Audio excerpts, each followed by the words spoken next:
1 Timothy chapter 1, verses 12 to 17. The word says here, I thank him who has given me strength, Christ Jesus our Lord, because he judged me faithful, appointing me to his service, though formerly I was a blasphemer, persecutor, and insolent opponent. But I received mercy because I had acted ignorantly in unbelief, and the grace of our Lord overflowed for me with the faith and love that are in Christ Jesus. The saying is trustworthy and deserving of full acceptance, that Christ Jesus came into the world to save sinners, of whom I am the foremost. But I received mercy for this reason, that in me, as the foremost, Jesus Christ might display his perfect patience as an example to those who were to believe in him for eternal life. To the King of the ages, immortal, invisible, the only God, be honor and glory forever and ever. Amen. Thus ends the reading of God's holy inspired word of God. May He add His blessings to it. Okay, maayong hapon sa ating tanan. Nanata sa question 41. So, nindot kayo kay akong na-realize sa akong pagtanaw-tanaw sa catechism ba. Starting from question 36 yata, 36. Makit-ani mo out until sa question 35. By God's wisdom, siguro na yun na ba kay, kana siyang 36 to 55, nagisgo na siya Christology. Set sa systematic theology ba, nagisgo na siya about kay Christ ba. So, ako na-realize sa atong gipang tunan din last previous na itong mga lessons. For example, sa question 36 to 37, nagisgo to siya person ni Christ, the person of Jesus Christ. And then 38 to 40, nagisgot siya og the nature of Jesus Christ. So karon natong isgutan the name of Jesus Christ. Sa sunod nga discussion, the office of Jesus Christ. And then sa next na pod is the state of Jesus Christ. So dindot kayo na kung imong tan-awon ba ma-realize nimo nga even sa catechism, kung magtuon kag catechism, magbasa kag catechism, na kay understanding sa who God is, kung kinsa or kung who si Jesus Christ is, then mailahan mo siya sa iyang nature, sa iyang person, sa iyang office, and then makabaton ka kung kinsa si Jesus Christ. So main-able ka, and then mo grow ta, and then makabaton tag more knowledge about him. So I decided, actually nagisgod-gisgod mamiyani kadang sa mga magtudlo nga isawon ra daw ang pwede man nato isawon ang 41 o 42, but I realized nga nindot mo ko siya kung kumbaga kanang topic by topic ba. So karon kay magisigod man tag name of Jesus Christ, so focus ata dinhi. And I decided also as well nga mag-focus sa dinhi because isa sa mga controversial among the tulip ba. I know you understand the tulip, kasabot naman mo ng tulip. Most of the controversial nga topic, I don't know kung sa inyo ang election ba sa inyo pinaka controversial sa inyo but majority good sa most pinaka-controversial good sa tulip, kaning limited atonement good. So which is atong isgutan karon no, nindot kayo kay na-decide ko, and we will do exegesis together, mag-focus sa scripture, ang atong tanawon ng mga issues ba nga ginagamit sa mga uban nga mga especially mga Armenian camps nga nganong maka-conclude sila nga naa gyud si Jesus Christ namatay gyud para sa tanan tao. Which is, kung tanawon na itong scripture, which is atong tanawon later on nga, may bawaan na to by the scripture without using the word Calvinism ba? Without using the word Calvinism, by proper exegesis, makit-an ginatay yun nga, indeed, si Jesus Christ, nagpakamatay para sa iyang mga katawhan lang. So, which is atong gikuan din. So, diya sa question 41, ningon diya, why was our mediator called Jesus? So, answer, our mediator was called Jesus because he saved his people from their sins. That is the meaning of the word Jesus there. Nga gi-appoint sa Ginoo God the Father sa iya sa Matthew chapter 1:21, makita nimo dito that Jesus is saving his people from their sins. Let us divide our discussions into two headings. So una diya, because he is the savior of his particular people, and the second is because he is the savior of the particular sins of his people. So ang particular sins of his people dili pasabot nga sa tanan nga sala nga ato nabuhat natay particular sins nga gipasaylo sa Ginoo. No, ang pasabot ani is particular sins every individual nga elect sa Ginoo. So mo ni pasabot ana diya. So una diya is kining why because he is a savior of a particular people. So again, question, why was our mediator called Jesus? The answer is our mediator was called Jesus because he saved his people. So giklaro diya, he saved his people. Wala gingon nga he saved all people, di ba? All people. Ginya. Giklaro gid diya, specific. Saved his people. So mabasa nato na siya sa Matthew chapter 1:21. I think sa inyong mga catechism siguro isa ra ka verse mo ilang gibutang diya. Okay, mura magid po na siya i-focus.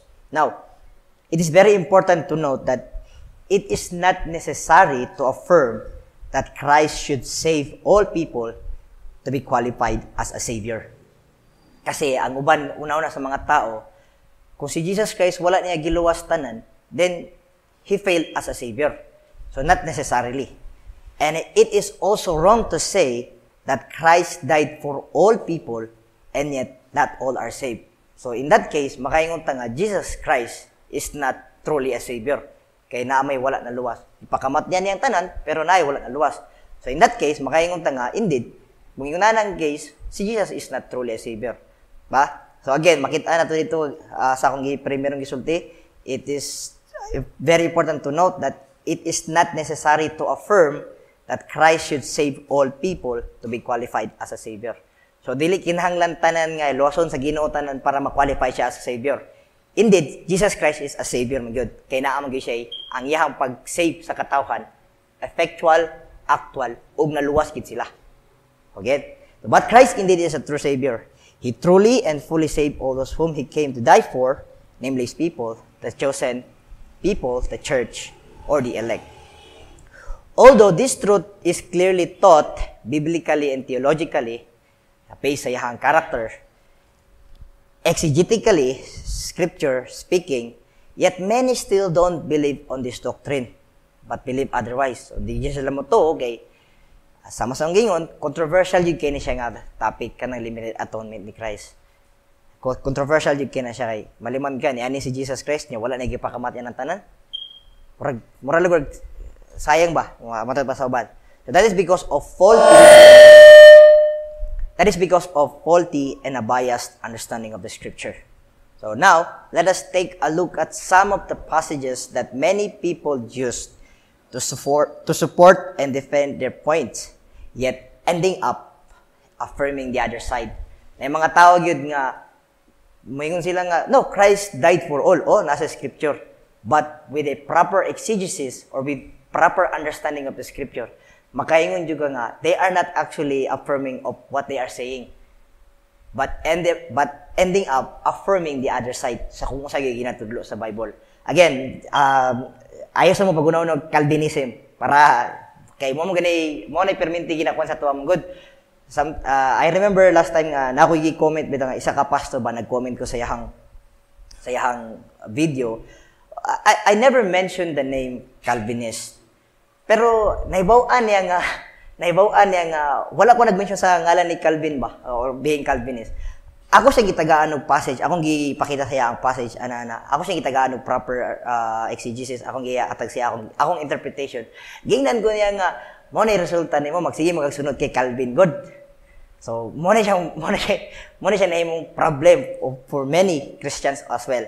So karon I want you to remove kanang sa inyong nauna ng Calvinism and we will try to understand and we will understand sa usa gyud gisulti sa Bible good.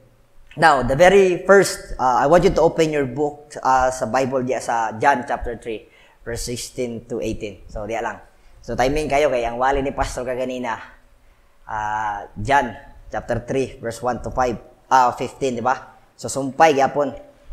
And I know, and some of you will believe, and maybe most of you, na ang kaning John 3:16, mao gini pinaka-most ginagamit yun sa mga Armenians to prove their point nga Jesus Christ died for all.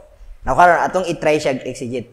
So, I want to grab this opportunity nga mag-discuss tawag scripture. Kay para, in the future, kung may mga mangutana sa inyo, kung i-throw out, later on, kung maka-encounter mo mga tao, kani nga mga passage nga itong isgutan, ikuan gina sa inyo,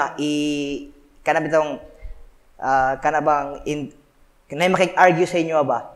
Kani nga mga verse nga akong gipangsulti sa inyo probably gid gamiton gyud ni sa mga mukan sa inyo kanang mo oppose sa inyong interpretation. So that is why ako ni siyang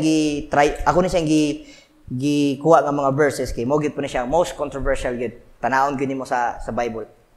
Now, gigon diya sa first nga verse natong atong gihatag is John chapter 3 verse 16 to 18. So as a context, the good thing is giwali ni pastor kaganina ang John chapter 3 verse 1 to 15. So masabtan na natong context, di ba? Kaganina. So the context of this passage, as we have learned, Jesus explained to Nicodemus, di ba, how regeneration takes place, why you need regeneration, and who was the power when it comes to regeneration. So and Christ pointed Nicodemus to the cross. Di ba? Sa pinaka-last niya nga verse, ningon siya dito that whoever believes in Him have eternal life. Nga naman, so, ang atong text karon diya, John chapter 3 verse 18, gi-explain ni Jesus nganong si Nicodemus gi-point out niya kay Christ. So John chapter 3 verse 16 to 18, gipakita ni John or gipakita ni Jesus nganong dito kamo, nganong gi-direct ni Jesus mismo si Nicodemus dito sa cross. So atong i-explain dire sa John chapter 3 verse 60 to 18. Una dia is kanang verse 16. For God so loved the world. Pause na sa dia. Ang kanang world, cosmos na siya in Greek word. But ang Greek word nga cosmos, si John mismo, gigamit na niya sa mga uban nga mga, for example, sa 1 John, and then, and even din sa iyang writings, kanang world, cosmos na siya, but gigamit na ni John in different sense. May bawaan mo siya nganong gigamit siya in different sense because of the context. So let me just say this nga, in interpretation, the primary consideration gud sa interpretation, context gud. Mo gina siya, and even sa mga pastor or even sa mga theologians, mangutana mo, ang iladyo lang isulti gud. Context gud una, context, primary consideration is context. Context gud una gud. And then na mga passage, and then we know nga na magay mga passage yun nga dili gid kayo siya klaro bisag unsaon nimo bisag i-consider nimong context. Ningon ang confession explain or interpret the implicit with explicit. In other words, kung dili gina siya maklaro, pangitag verse nga mas klaro kani nga doctrine, pangitag verse or pangitaa sa lain nga passage nga nag-explain aning implicit. Ipakita explicit, klaro nga explanation ani nga doctrine because ang Bible mo good wala gina siya contradictory. Tanan, although ang Bible has a 40 authors, pero ang mga mind sa Bible or ang mind sa mga author pare-pareha gina siya because they were inspired by the same Holy Spirit. Kana primary consideration is ang context good. Surrounding context, immediate context, diba? Ang immediate context means unsay nag-una ug unsay nagsunod. Mo na siya immediate context. Nakuha na itong balikon din For God so loved the world. Ang kanang world diya, cosmos, gigamit na ni John in different sense. But here, makita na itong by the context, again, ang world nga cosmos means people from the beginning to end. From every corners of the earth, east, west, south, north, speaks of all people from the beginning to end. Tanan tao, tanan katawhan sa Ginoo. Tanan katawhan sa Ginoo nga gi-specific gihang gipasabot anang world dia, Ato na siya maibaw-an later on. Tanawa, for God so loved the world that He gave His only Son, that whoever believes in Him should not perish but have eternal life. The very key points and the most controversial nga passage dia kanang phrase nga whoever believes. So whoever believes, kung kinsa tong mutuo. Now, for some people that phrase whoever believes means a random people. Random. Now, on our perspective, even si John, wa mo siya kabulokin sa itong mga pinili. But sa atong perspective as a tao, wala mo kita kabulokin sa pinili nato diri. Wa mo ta kabulokin sa pinili nato dinhi. So in that sense, random ni siya, random. So that's why ang uban mga interpreters, mingon sila nga random ni siya. Baga undetermined people ba? Undetermined people. But kung tanaw nimo ang Greek word ani mismo whoever believes, ang gi-translate na siya as everyone believing. the believing ones. That is why ang kanang whoever believes diya, present tense na siya. Whoever believes or the believing one kisa tong gato karon. Now, they will mayngon sila nga believing. Lagi ang kinsa may moto pero wala pa man ang uban nga nakatuke, wala pa man na siya ng gospel. So in other words, nagya po sila reasonable nga argument nga the believing one kani, wa pa man paminaw ang uban og kining maayong balita, wa pa sila kadungog. So wala pa sila kay ginang nga maka-believe kay wa pa sila kadungog. So reasonable gyapon, pero tanaw natong sunod kung unsa gid ang gisulti ni John. Verse 17, for God did not send His Son into the world to condemn the world. Dili na makita nimo nga si Jesus Christ gisend para dili i-condemn ang kalibutan or ang world. Again, ano po ng world ya, cosmos ya po na. But again, we all know nga, in the last days, at the judgment day, si Jesus Christ ang judge. Si Jesus Christ ang mo-judge sa kanding o sa karnero. But ang point lang ni John din because nagisgot man si John og kanang sending the Son or ang work ni Christ bang ano ni ani siya din Yan ang ingon din but in order that the world. Notice, wala siya ningon din nga the world to condemn the world, but to save the world. Diba? Wala siya ningon diya. Ang ingon niya but in order that the world, kaning world nga gimension niya, morning world nga gimension niya sa task for God to love the world, that the world might be saved through Him. In other words, that kaning pinili sa tao, kaning katawhan sa Ginoo, ma-save through Jesus Christ, and the only way nga ma-save sila through Jesus Christ. So, muna siya pasabot. Now, makaigon ka nga, it's not a fair interpretation. Ato ta sa verse 18 para mas masabtan gyud nato. Whoever believes in Him is not condemned. But whoever does not believe is condemned already because he has not believed in the name of the only Son of God. Kanang phrase nga he has not believed. Kung familiar mo or particular mo sa grammar sa English, that is perfect tense. Ang perfect tense sa Greek ug sa English pareha sila og kining meaning, but sometimes sa Greek nga perfect tense gigamit siya in a specific state. In other words, perfect siya ba? Perfect state nga in this state you are perfect. For example, you are forgiven. You are forgiven. That's sa uban ng mga translation gigamit na siya nga perfect tense. In other words, ang imong pagka-forgiven dili na siya kay forgiven ka karon sunod ugma dili. Ang forgiven that is a perfect state. In other words, from the beginning to end sa imong kinabuhi, you are forgiven. So in this case, makita nimo din gigamit ani is perfect tense. Ang meaning sa perfect tense sa Greek o sa English, it happened in the past, naitabo siya in the past, and then ang resulta nga naitabo sa past, nagpadayon. Continuous even until now. Now the present there, kung mabasa nimo na siya, kung imo na siyang tanawon og ayo, makaingon ka nga, he does not believe. So, in other words, it suggests that naapay possibility in the future nga mo believe. Kay he does not believe man din gipasabot. Dini. Pero tanawon nimo ang gipasabot ni John dia daghingon nga he does not believe in a perfect tense. In other words, in the beginning or before wala pa sila nito, and then karon ang ilahang present time karon wala pa gyapon sila gatuo, wala gyapon sila gatuo. And then kaning perfect again, ang kaning perfect ding present tense din dili na siya nagpasabot nga nagsuggest nga basig later on mo tuo ni sila ba. Dili na mo ang pasabot ni John dinhi. Because he does not believe nga perfect tense, giklaro na niya sa kaning ginatawag nga mood or kanang sa mood nga writer ba. Mood kanang I have to mention this para mas masabtan ginato, di ba? Ang mood kanang sa verb na siya sa Greek nga feature sa attribute sa verb nga nag-speaks in perspective sa writer ba. In perspective sa writer. Kani man kung magstorya man gud tagog vocal man gud. Dali na to masabtan kung usay pasabot sa nagstorya ba. Dali na to ma-interpret because sa iyang story, sa iyang inistoryahan, sa iyang mga word nga gigamit. Now karon kung ibutay nimo siya sa writer, maglisod ka og sabot kung unsa ning tono ni John dinhi, kung unsa ba niyang at the back of his mind. But again, sa Greek, giklaro ni siya sa Greek nga even ang mga word ipadayag, ipakita sa mga Greek writers or sa mga even sa mga kanang strong or nag-translate sa mga Greek from Greek to English. Ilang gipakita og ilang giputang label. Kanang he does not believe there. That is a perfect tense.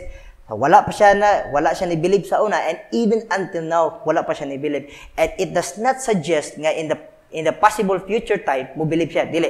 Because ang gigamit din is indicative. Ang indicative nga gigamit, ang pasabutan ng indicative, in the perspective of the writer, pasabot niya diya nga, gipasabot sa writer sa kanang pasabot nga indicative nga, gi-assume sa speaker, or sa writer mismo, gi-assume sa writer nga, ang kaning pangitabo nga, wala siya gatuo. This is in reality. That is in contrast with subjunctive. Ang subjunctive, that means na ay future ba? Na ay possible nga maitabo or possible nga mo-believe siya in the future. Pero giklaro ni John din and giklaro sa mga writer, even sa mga Greek theologians, si John mismo, ginterpret sa mga translator nga kaning he has not believed din has nothing or does not suggest of future or possible nga mutuo pa nga mga tao. In other words, he has not believed is a perfect tense. In other words, from the beginning of his life until the end, dili siya mutuo. How do I know? Because gingon diri sa Bible, sa pinakauna, ningon siya diya, condemned already.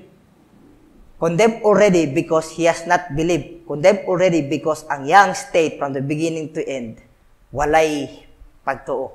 Kung imo na siyang i-rephrase, since he has not believed in the name of the only Son of God, he is condemned already. Kung bisayaan pag mo na siya, kay di man juga gato, kay di man juga mutuo, o nang condemn ka already. Mo na pasabot ni John din.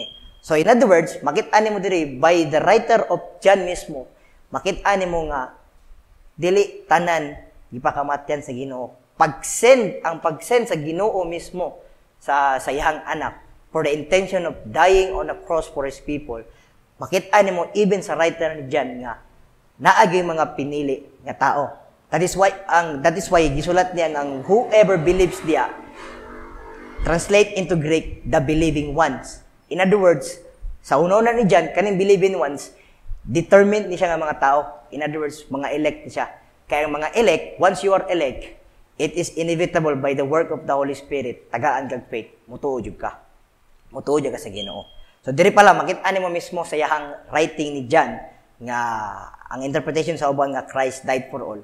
Dili nimo siya pwedeng ibutang sa or i-impose sa text mismo kay because even si John nga writer yang gi-explain nga ngunani gid mismo. Nagi mga tao nga di gid mo tuo until sa kamatayon sa ilang kinabuhi. Nagi po yung mga tao gid nga later on mutuo sila because they are elect. So mo na siyang point sa atong unang point John 3:16, 18. And then the next natong point kay murag naurot natong oras kaning 1 John chapter 2 verse 1 to 2.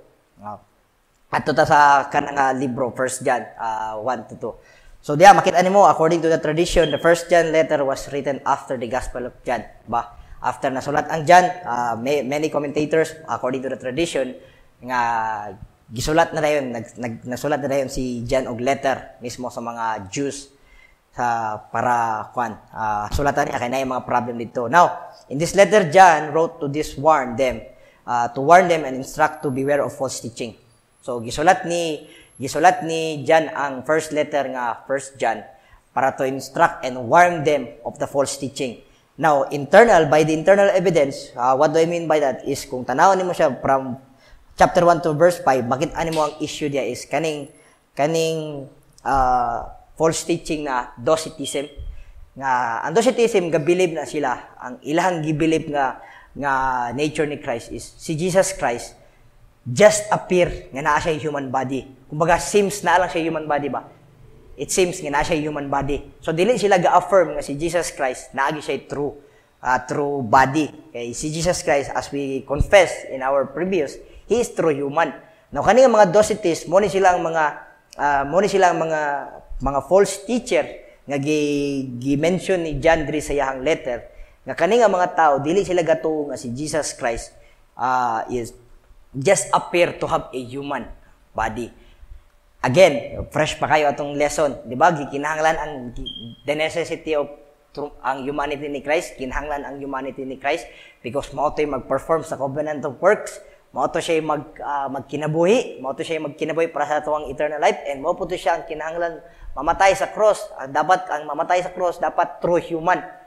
So diri gi-argue mismo ni gi-argue mismo ni John din because kaning Docetism ang god influence niya siya sa Gnosticism. Sorry kayo akong ipang-mention nga mga term. Kanang Gnosticism, mo na sila mga philosopher, mga group of people gyud nga kaniya tong body, dili sila gato nga kaniya tong body. Ang ilang ginatuan nga kaniyang every physical matter, any tangible ba kana magunitan nimo, any tangible is evil. And so dili sila, that is why ang kaning Docetism na influence man sila sa Gnosticism. So, according to them, dili pwede nga si Jesus Christ makabaton siya body. Kay, kung yung nana may tabo, mahimong evil si Jesus. So, since ilang gibilib nga dili kinahanglan ang human body ni Jesus Christ, so therefore, Jesus Christ is not a true Savior. Dili kinahanglan ang atonement ni Jesus Christ. Now, karon masabtan mo din that is why sa pinaka-primerong text or sa pinaka-primerong letter ni John, gi-argue ni John nga, though that which we have seen, that which we have heard, that which we have looked upon, and that which we have touched. Pasabot ato niya, gipakita ni John nga si Jesus Christ, true human si Jesus Christ. Kaya nga naman, naikinhanglan ang true humanity ni Jesus Christ. Gi-argue ni Paul. Gi-argue ni John mismo. That is why, pag-abot niya sa verse 7 or 1 from 8 to 9, gipakita niya nga ang necessity sa pag-ani ni Jesus Christ isa atong sala para mabayaran natong sala. That is why ningon si John diya sa chapter sa verse 8 niya nga if anyone sins, diba, he is just to forgive of our sins. And then yan yung i-argue sa verse 9 dayon nga if we claim that if we have not sinned, kay mo magina purpose nga nung gianhian ni Jesus Christ, may ningon ni si John dayon nga we make him a liar. Gipabakako na to si Jesus Christ. In other words, ang tumong ni Jesus Christ nga moani para sa atong sala, dili tinuod kay ang atong argument wala mo gud nakasala gud.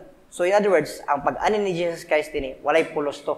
But gi-argue ni John kinahanglan ng true humanity ni Jesus Christ. That is why pag-abot diri sa atong text nga akong gi-mention nga 1 John chapter 2 verse 1 to 2 ningon diyan, my little children, I am writing these things to you so that you may not sin. But if anyone does sin, we have an advocate with the Father, Jesus Christ the righteous. Why? Because He is the propitiation for our sins. Not for ours, kana keyword now for ours. But for ours only, but also for the sins of the whole world. So in some other, sa mga Armenians, ilan nag-interpret nga tanawa, nagpakamatay si Jesus Christ. Sa tibok, lagi kalibutan lagi, nagpakamatay lagi si Jesus Christ. But tanawa ni mo ng whole dia, translated as complete. All. Again, ang world dia is cosmos. So, ang cosmos nga gipasabot din by context, mautong gi-mention ni John dito sa John chapter 3 nga, cosmos. The people of God from the beginning to end, from every corners of the earth. Yan naman, because ang sin or ang point ni Jesus Christ nga niani siya din para bayaran ang sala sa tanan or tanan sala sa iyang katawhan, not only in the present time but appeal tong Old Testament people. So mo na gipasabot ni John din nga for ours only, ang key point ana kay ang gisulatan ni John ani Jews. Ang mga Jews magununa sila gud nga ang salvation naara sa ilaha, wala sa Gentiles. Pero giklaro ni John din nga for ours only, but also for the sins of the whole world. In other words, for the complete forgiveness, or in other words, for the complete propitiation of all the sins of His people from the beginning to end. So, this does not prove na si Jesus Christ nagpakamatay sa tanan tao. By exegesis, makita mo dia ang whole world dia complete, or ang world ang is tanang kiyahang katawhan. So again, ma-prove nimo dinhi nga si Jesus Christ wala nagpakamatay para sa tanan tao, but only for all His people. Mo na gipasabot ni diyan dia. Katulo is Romans chapter 5 verse 18 to 19. So isa ni siya, appeal gyapon ni siya. Now, prior to this verse, to establish the context, at the beginning, Paul explained what their faith brought them. State the verse 1, then Paul goes on to make analogy of Christ in Adam. So makita mo sa based sa context, gi-explain ni Pablo dia ang naitabo tungkol sa gibuhat ni Adam, and then death reigned, and then gipakita pud ni Paul ang contrast sa gibuhat po ni Christ. In other words, prior to this verse, naghimo pa lang, nagkontrast si Juan mismo, si Paul, nga mga tao, si Adam, mo ni gibuhat ni Adam, mo ni naingani ang tao. And then si Jesus Christ, mo ni gibuhat ni Jesus Christ, mo ni naingani ng tao. That is why, pag-abot din diri sa verse 18 to 19, nag-conclude ayon si Paul. Tanawa. Therefore, as one trespass led to condemnation for all men, so one act of righteousness leads to justification and life for all men. So, tanawin mo na siya, at first glance, tanawin mo na siya, mura bitaw, this trespass led to condemnation for all men, which is true. Now, imo na siyang i-contrast, murag yung nato kaya po ng gawas. So, one act of righteousness leads to justification and life for all men. In other words, kaning one group, kaya na under condemnation man siya, tungkol sa gibuhat ni Christ, kaning one group, nahimo ning righteous. Dili na mga pasabot ni Pablo. Ang pasabot ni Pablo diya, Pablo diya speaks of two groups. Kaning all men diri, condemn ni. Kaning other group diri, all men din ni, nahimo na silang righteous. Mo na pasabot ni Paul. Nga naman, pagkas ako makabalo, sunod nga verse 19. Giklaro ni Paul, tanawang gisulti ni Paul. For us, by one man's disobedience, the many, tanawang many, kanang definite article diya, the many were made sinners. The question is, ganong many man? Ang kanang many diya, pasabot ana, many gina as much, dili as in tanan ba? Dili tanan, much good, many good. The question is, ganong many man? Ganong dili man all, nga tanan mata nakasala. Diba? Tanan mata nakasala. Gitoyo na ni Paul because ang exception ani si Jesus Christ. Because si Jesus Christ is the only person nga wala nakasala after sa fall. After sa fall ba? Si Jesus Christ lang ang taong walay sala. Gitoyo niya kay kung gibutang na niya nga all dia, appeal si Jesus niya. Patanawa rin ang sa gisulti diya sa verse sa sunod ayon. So by one man's obedience, the many will be made righteous. This is just a contrast sa gisulti sa taas. In this group, all men in this group is condemned. In this another group, all of these men is ginatawag na nahimong righteous. Tanawa dayon, baligon ako. The many were made sinners. That's specific or kanang ginatawag ng mga reprobate. Ang point ni Paul din is kanang mga reprobate ng mga sinners. Gigamit niya ang the many were made sinners. Tanawa din sa sunod. The one man's obedience, the many wala dili made. The many will be, dili ingon nga past tense, but ingon the future. The many will be made righteous. Because sa uno na ni Paul din napay mga tao, napay mga elect, nga wala pa kadungog, or wala pa na-regenerate pa, wala pa nakadawat og faith. So, diri, makita ni mo even sa careful analysis, makaingon ka nga, dili, tanan, pakamat yan sa Ginoo. So, proper explanation and proper analysis lang yun, masabtag yun mo nga, hindi, nagi particular nga tao, ang nagipakamat ang Ginoo gid. Ikaw pat, kani siya ang mga verse, timan-an siya kay later on maka-encounter mo mga Armenians, mo nilang ipakita sa inyo, mo nilang experience niyo ba. Ikaw pat is kani 1 Timothy chapter 2 verse 1 to 6. So medyo kani siya controversial gid kani siya. So kani siya ang context ani Timothy gisultihan siya ni Paul nga mag-remain sa Ephesus to supervise the church and watch for the false teaching. Mo gani siya pinakakuan din false teaching inside the church. So ang mga kaning mga false teachers, they want to become a teacher in the church, yet because of their ignorance, they fell into distorting the doctrines and even misused the law. But Paul, relating himself to these people, bakit ani mo diya sa verse 12, gipakita ni Paul nga salamat na lang nga akong kinabuhi parehaan sa una, but salamat na lang nga gisave ko sa Ginoo. And Paul, bakit ani mo din diya sa previous sunod ato dayon. Pakita ni Paul nga ang mercy sa Ginoo nga si Jesus Christ is ang Christ came to save the sinners. Sama sa itong gibasa kanina. And then, Paul encouraged Timothy to supervise them and wage war with those who teach different doctrines. So that is why, pag-abot din sa 1 Timothy chapter 2, verse 1 to 6, instruction niya siya. Instruction. First of all, muna siya yung mubuhaton. After niya mag-explain nga si Jesus Christ ni came, nga na ako na lalawas ko, so karon ikaw po, I will encourage yung kaning mga false teachers sa simbahan, imo na siyang kontrahon. But, first of all, mo din siya dayon. First of all, mo ni mong buhaton.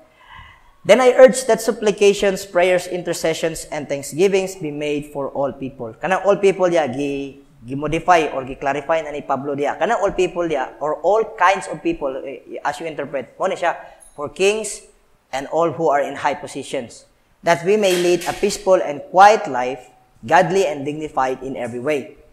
Verse 3 na yun, ingon siya, this is good, and it is pleasing in the sight of God, our Savior, who desires, mo siya, who desires all people to be saved and to come to the knowledge of the truth.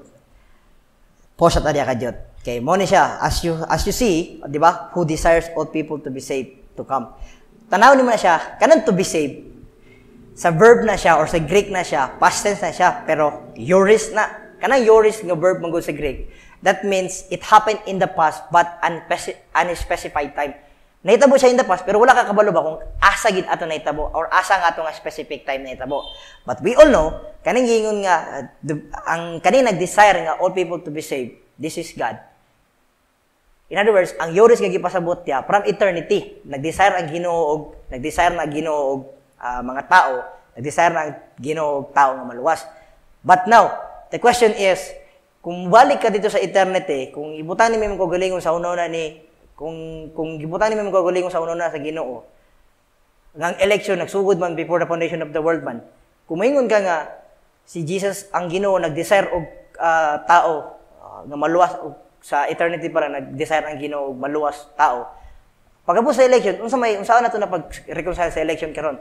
Nga ang election ng gid na magay tao gid nga luwason ang Ginoo, na magay tao gid nga idam ang Ginoo. Kasi mag-contradict. But again, makita nimo by context again dinhi. In other words, kaning all people to be saved dinhi, ang gipasabot niya dinhi, mga elect ni siya. How do I know? Tanaw sa sunod nga verse.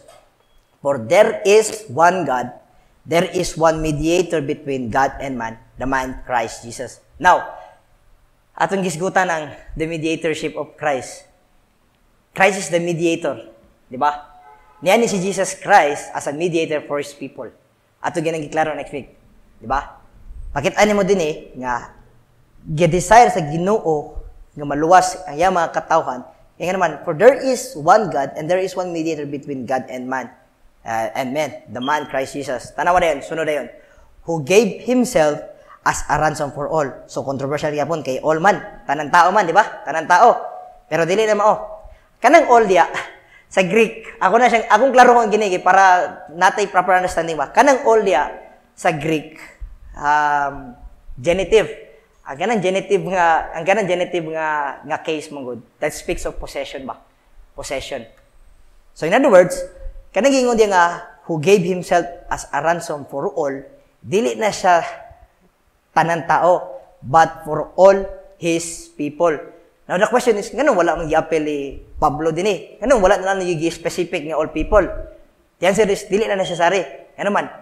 Kasi si Timothy, nga gipadalaan ni Peter ang gipadalaan ni Pablo nakasabot si Timothy, sa gipasabot ni Pablo. Nga pagingon ni all, kasabot siya kay nagigusto siya mediator. Nakasabot si Timothy nga ang all din all of his people. Dili all the people of the world. See?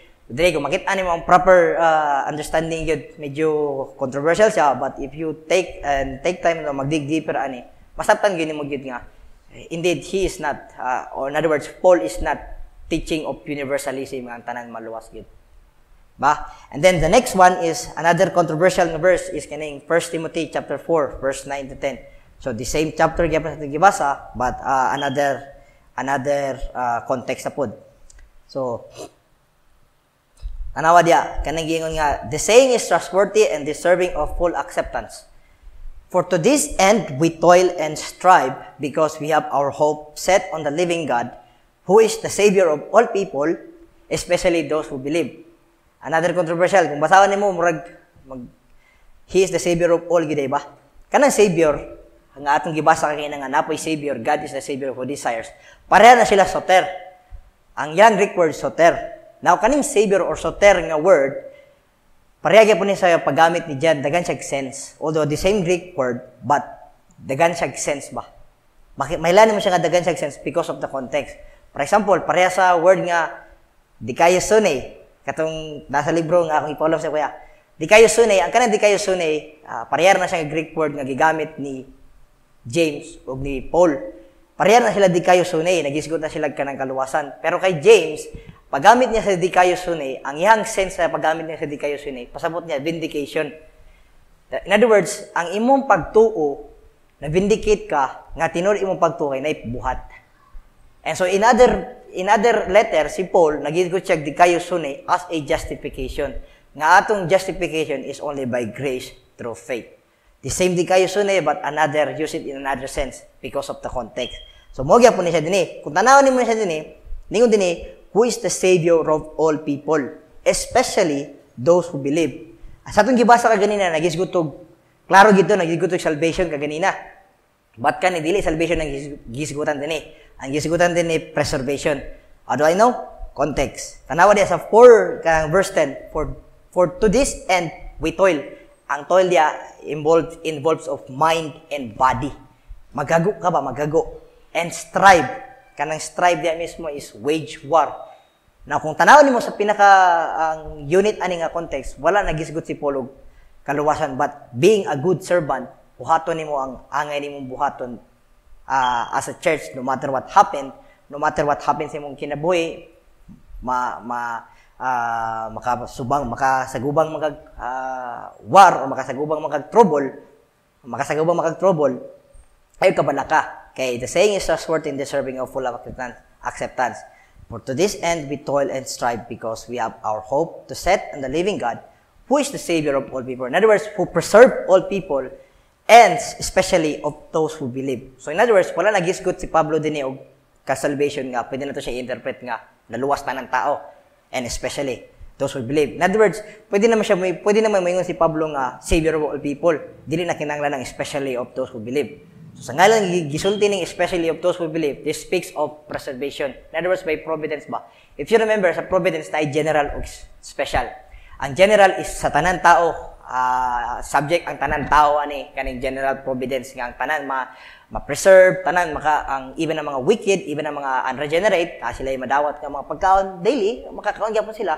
And then ang special providence are para sa mga katawhan nga not only they are preserved, but in later of sa ilahang later times, ang special providence sa Ginoo is they will be saved and they will be led to believe the gospel. They will be led to believe the gospel, and they will be led to have faith in Christ. So that's why a special providence is lang na para sa katawhan lang na siya. So again, makita nimo dinhi nga dili siya nagisgot og salvation, dili siya nagisgot dinhi og kanang maluwas ang tao, but nagisgot siya og preservation. So dili pwede ma-apply ang Christ died for all people or for all people of the world. Dili ma-apply dinhi. Yan. Then napatay duha ka verse. Second Peter chapter 2 verse 1. Another nga passage nga ginagamit sa mga Arminians and even sa mga Universalists. Tanawa diya. Kani siya diri sa 2 Peter, the broader scope of emphasis in the letter of 2 Peter is false teaching. So mo na reason nga nagisulat ni Peter ang letter because of the false teaching mismo sa sulod sa simbahan. Now, false teaching ani, not only those who teach false doctrine, but even, kung na-remember niyo sa wali ni Pastor sa Hebrews, by their actions ba? Bakit ani mga false teaching sila? And then, ang kaning false teaching, this is not from without. Ang false teaching is from within. Naagid mismo sa sulod sa simbahan. Nasa sulod mismo sa simbahan. So, muna i-addressa ni Pablo din eh. So, tanawa rin, nag-isgot siya diyag kanang false teaching, but at the very beginning ipakita ni Pablo nga because of the false teaching, i-assure niya nga ang mga tao mga pinili inay nga qualities, na mga nga qualities. Yan ang i-address na yun nga be diligent all the more to make your calling and election sure. So yan ang i-address na yun. Then pagabot din sa verse 2, ano din na yun? Verse 2, chapter 2 on verse 1, 2 Peter chapter 2 verse 1. But false prophets also arose among the people, just as there will be false teachers among you. Kinsa ni sila mga false teachers who will secretly bring in destructive heresies, even denying the master who bought them, bringing upon them themselves swift destruction. Tanaw ni mo master dia, nakakapital letter M, master. Ang uban mga interpreter ani, mahingon sila nga dili daw ni si Jesus Christ. Kaya nga naman, kaya ang Greek word ani dili curious. Kada bang ang curious man God that speaks of Lord. Curious. Si Jesus Christ, the Lord, the sovereign God, curious. Si Jesus speaks of Lord ba, curious. Ang uban interpreter ani, moingon sila nga dili ni si Jesus Christ. Kay lagi, dili lagi curious ang gigamit nga Greek word. Pero ang Greek word ani nga gigamit kaning master, makit ani mo sa Jude, nga gigamit ni Jude, nga the same Greek word nga gigamit ni Peter din eh. And dito kay Jude, gi-specific yun nga, kaning nga master, si Jesus Christ din eh. Explicitly, si Jesus Christ. Now karon, kani pagingon din nga, even denying the master who bought them. Si Jesus Christ ni, kaning master din eh. Pero kung tanawon nimo, murag misleading kay siya kay even denying the master who bought them. In other words, gideny nila ang Ginoo nga nagpalit sila sa ilaha mismo. Well, in that sense, in their profession, sakto man na siya. Pero kanang denying, kung tanawan mo ng denying, dili na siya active. Inyo naman, na-mention ko ganyan ni Pastor, active, di ba? Active o passive voice. Ang active voice or ang active voice, that speak nga ang subject mo gabuhat sa action. Di ba? Ang subject mo gabuhat sa action. Ang passive is ang action gibuhat sa subject. Ang action magibuhat sa subject. I-explain na ganyan. Sa Greek, napay katulo, the middle voice. Sa middle voice, ang subject nagbuhat sa action para sa iyong kaugalingon. Mo na yung middle voice. Now karon kaning denying din, dili na siya active voice din. Dili na siya nga ginadeny nila nga actively ba. Kay kung inguna na ang interpretation ani, mubangga ni siya sa atong doctrine nga irresistible grace. In other words, gipalit sila sa Ginoo niya, di mo deny sila, ilang ginadeny. Salamat kay gimension ni Pastor kaganina nga ang taong regenerate, dili gina siya magunauna nga di siya gusto maluwas. Ang taong regenerate yun. That is why ang irresistible grace, ang explanation sa irresistible grace, in a simple sense, God made you willing to come to Christ. Dili na siya kay di ko gusto gibira ka sa Ginoo kay di ka gusto, dili na mao. So mo na siya kung ano ni mag-interpret nga active ni siya, ingna nang interpretation na ni. In other words, magbangga ni siya. But again, ang denying din speaks of middle voice. In other words, the action is doing to himself. In other words, they are contradicting themselves. They are contradicting themselves that they bought with their master. Nga naman, may bawaan mo because ang main idea ng gisgutan ni Peter din ang false teachers. Ang false teachers, muna sila mga tao nga nagingon sila, moingon sila. That's why gitawag sila nga false teachers because in their profession, they believe that Christ died them. But because of their life, because of their identified as false teachers, they contradict themselves. In other words, wala ni sila giapil og in other words, wala ni sila gipalit sa biling dugo ni Ginoong sa Kristo ba. That's the point ng gisulti ni Peter dinhi. Daghan gagawin ani even ang mga Baptist, mga Biblicist, mga Baptist nga mga pastor. Mo nilang ginagamit nga ma-prove nila nga si Jesus Christ nagpakamatay sa tanang tao and and then ang tao naa siya power nga mo deny sa kamatayon. So mo nilang ginagamit dinhi. Which is dili na mao. Napay last one. Madaliw na ito ni. 2 Peter chapter 3 verse 8 to 9. Pare-ariya po. But do not overlook this one fact, beloved, that with the Lord, one day is 1,000 years, and 1,000 years as one day. The Lord is now slow to fulfill His promise, as some count slowness, but is patient toward you. Kana, keywords na diya, kanang toward you. Not wishing that any should perish, but that all should reach repentance. So, ilang understanding ani, ang Ginoo, patient kayo ang Ginoo sa tuang tanan nga tao, and he doesn't want or dili siya willing ang tanan mo perish, but that all should repentance. But again, akong gisulti kayo na ang keyword dia is kanang toward you. Ang gisulti ni Peter din mga believers, mga Jews. So pagingon din nga count slowness but is patient toward you.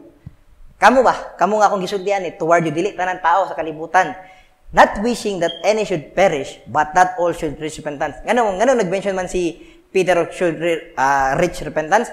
Because ang context ani, dagag mga Kristohanon nga nailad sa mga false teaching. Dagag mga Christians ba nailad sa false teaching ba? So that is why, ningon din not wishing, ang kanang not wishing din is, again, dili na siya kanang active. Not wishing, dili na siya active na kanang ga-active si Ginoo de. Not wishing that any should perish. In other words, middle voice, iya po ni siya. He's doing to himself. The action is doing to himself. But that all should reach repentance. point lang ni Peter din nga, even si Peter man during that time, gusto na siya nga, na siya understanding nga, ang pagbalik sa Ginoo, doon naging siya ba? Nanagin siya. So, yang gi-anticipate nga, katong mga Christians nga, contemporary Christians dito, yang gi-anticipate nga, ang Ginoo, dili pa siya willing, patient pa ang Ginoo sa inyo, kay desire pa ang Ginoo nga, sa atong grupo karon, hulaton niya nga, mabag-o tong mga nailad, mga false teachers. So, in other words, ang point ni Peter dire is dili ang tanan tao, but a specific group of people, especially ang atong mga believers, the elect. So, dire ma-disprove nimo ang claim sa mga Armenians nga, indeed, Christ did not die for all. Makitaan ko din mo din, Christ did not die for all. Diba? And so, muna siya ang mga points. So, later on, kung maka-encounter mo, dili pa na karon para able mo maka-explain pud sa uban pud ba. Kani siya nga mga verse, ilagi ni ilabay sa inyo nga mao gini ilahang proof kani. Mao gini siya. So diyan mo makitaan by the verse nga atong gipakita is dili tanan gipakamatyan sa Ginoo. As we do the exegesis, atong gipakita gid nga klaro dili gid tanan, but again, specific and particular people. Now karon, let us move to this second point na to. Una is because he is the savior of particular people, and then the kadua is because he is the savior of the particular sins of his people. Sa ako nag-explain ka ganina ang sa tong particular. So why was our mediator called Jesus? Our mediator was called Jesus because he saved his people from their sins. So atong i-explain atong sabton kanang sins diya usa ni pasabot anang sins diya. The word salvation is a broad term used in a scripture at a different context, but sometimes used in a specific or ultimate sense. Ang salvation, ang word nga salvation, di ba, in English, salvation from sickness, salvation from war. So ginagamit na even sa Old Testament. But when we speak of the ultimate salvation, it refers to salvation from God Himself. In other words, that means we are saved from the wrath of God because of our sin. We know that because of our sin, we are liable to His eternal punishment. But why? What is the root of everything? And what is the sin? Di ba, makaingon ta nga ang mga tao, ma-condemn sila. Pero the question is, why man? Unsa may pinaka-root ani yun? And what is this sin nga gipakamatyan sa Ginoo? Anong sabton? The old question, why God punishes man for others' fault? Muna yung mga question sa una ba nga nang i-punishment sa Ginoo ang tao sa sala sa uban. Nga, pati ang mga infants, apil. Have you ever asked yourself about that question nga? Panisyan ka tungod sa sala sa uban, pati apil ang mga bata. Another question is, since Christ already paid the penalty of sin in full, gibayaran na sa Ginoo ang tanan sala, why is it that I can still commit sin? Gibayaran naman ka sa Ginoo tanan. Ato na tupagon. There are three effects of Adam's sin that were conveyed to all men. So akong gikuha ang atohang points nasa Westminster Confession chapter 6 of the fall of man, diya sa article chapter 3. So dili gipakita sa mga confessions or sa atong mga Westminster Divines unsay nahitabo nga napasa sa tuwa pagkahulog ni Adan. So kita being the root of all mankind, the guilt of this sin was imputed. And the same death in sin and corrupted nature conveyed to all their posterity descending from them by ordinary generation. Now, what does mean, usay pasabot anan, the guilt of this sin was imputed? The guilt is the state of deserving condemnation or of being liable to punishment for the violation of law or a moral requirement. In other words, pagkasala ni Adan, ang guilt na impute sa tuwa kaning being in a state of deserving condemnation kay na-violate na to ang law. Ato na explain later nganong si Adam may nag-violate nganong apil man tagka-violate, di ba? And then death, sa atong gibasa kanina, death as a punishment, the kind of death, physical, spiritual, and eternal. That's why ningon ang confession, the same death in sin. And then the last one is kaning corruption or pollution. We became totally depraved, which causes us to be liable for punishment. Explain kanina ni Pastor kanina David, explain ni Pastor kanina sa atong content. So these effects of sin is what Christ has saved us. Mao gini siya nga mga effects of sin, death, pollution, and guilt. Adam fell and provoked the wrath of God because of sin. So in order to be saved from God Himself, which speaks of ultimate salvation, then the demands of paying the penalty of sin must be met. And Christ willingly did it for us. So again, the old question, why God punishes man for others' fault that even infants are included? Sa matter of fact, naay mangutana ani sa Ezekiel chapter 3 verse 33, chapter 33, gipakita dito ko, ato naman siyang nagian, ato naman siyang naisigutan, pero it's a good thing to be reminded. Nga ningon si basahon nimo sa Ezekiel chapter 33, klaro jud nga pagastorya ba nganong panisyan man ang nganong dili man nganong panisyan man nganong dili man panisyan ng amahan sa sala sa amahan, nganong dili panisyan ng anak sa sala sa amahan. Nganong dili panisyan ng anak sa sala sa amahan. So mo nila gina-argue na inguna na kung si Adan ray nakasala, nganong na-appeal man tag-violate, nganong na-appeal man tag-violate ang law nga si Adan raman to'y nakasala dito. And so, ilang din gigamit ng Ezekiel chapter 33 nga, tanawa, ginagisod dili gani nga, dili, nganong panisan daw ang amahan, ang anak sa sala sa amahan.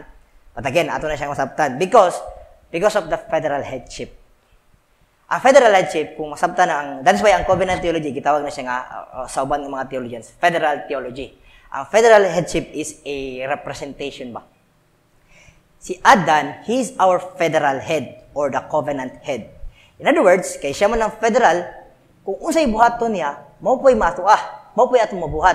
So that is why pagkasala ni Adam nga gi-violate niya ang law, so kita mismo the same problem with Adam nga kita mismo, although wala pa ta na tao sa kalibutan, pero ang indictment or ang judgment sa Ginoo sa tuwa, nakasalan nata because we violated the law of God.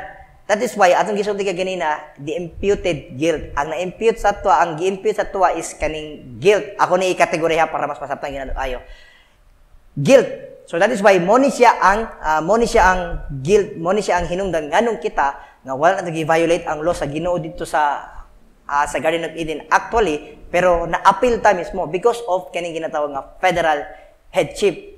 Kung unsay nahitabo dito kay Adam, mo nahitabo sa tuwa, which is gi-explain ni pastor kaginina sa ato ang confession. Di ba? Gi-promise ang Ginoo a condition of perfect obedience not only for himself but for all his posterity. Because ang gigamit ana is kanang ginatawag nga federal headship or representative. So, mo na siya ang question. The question is nganong naman ang guilt because of the guilt. Now, when Christ came, nga mo man na ituyo sa Ginoo para bayaran atong sala, ang guilt mismo, wala na tay guilt. Wala na tay mismo ang guilt. Gibayaran naman sa Ginoo ang guilt nga kinahanglan bayaran sa Ginoo ang penalty. Payment, full and enfullment or in full. So kay gibayaran naman sa Ginoo ang atong sala in full. So karon wala na tay guilt. Dili na ta liable sa punishment o sa condemnation sa Ginoo. But another question is, since Christ already paid the penalty of sin in full, why is it that I can still commit sin? Kibayaran naman ka ang guilt. Nga makasala pa man ko. Napaman ka. Kaya kung gusto ka nga di na makasala, the other way, ang pinaka-option gina na is mawala ta sa kalibutan. Now again, nga yung naman, gibayaran naman sa guilt. Because pagkasala ni Adan, dili lang ang guilt ang napasa.